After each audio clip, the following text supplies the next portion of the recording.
સુરતના કતારગામ વિસ્તારથી રૂવાડા ઉભા થઈ જાય તેવી એક ઘટના સામે આવી છે, જેમાં પ્રેમીએ પોતાની જ પ્રેમિકા પર જલશીલ પદાર્થ નાખી તેને જીવતી સળગાવી હતી। આ ઘટના બાદ ઈજાગ્રસ્ત પ્રેમિકાને સારવાર માટે સુરતની સ્મીમર હોસ્પિટલમાં સારવાર માટે ખસેડવામાં આવી હતી, જેનું સારવાર દરમિયાન પ્રેમિકાનું કરુણ મોત નીપજ્યું હતું।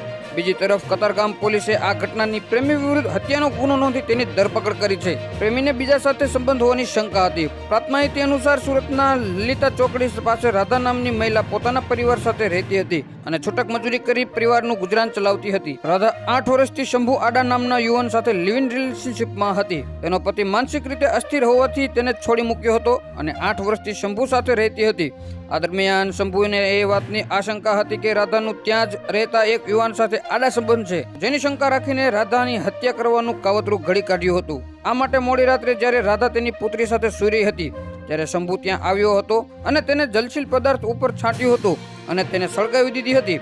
આ ઘટના બાદ સ્થાનિક લોકોમાં અફરાતફરીનો માહોલ છવાઈ ગયો હતો। શરૂઆતમાં રાધાની પુત્રી પાણી છાંટી આગને ઓલવવાનો પ્રયાસ કર્યો હતો। બાદમાં 108 મારફતે રાધાને સુરતની સ્મીમર હોસ્પિટલમાં સારવાર માટે ખસેડવામાં આવી હતી, ત્યારે સારવાર દરમિયાન રાધાનું કરુણ મોત નીપજ્યું હતું। બીજી તરફ આ ઘટનાને પગલે કતારગામ પોલીસે તેમજ ઉચ્ચ અધિકારીનો કાફલો દોડતો થયો હતો।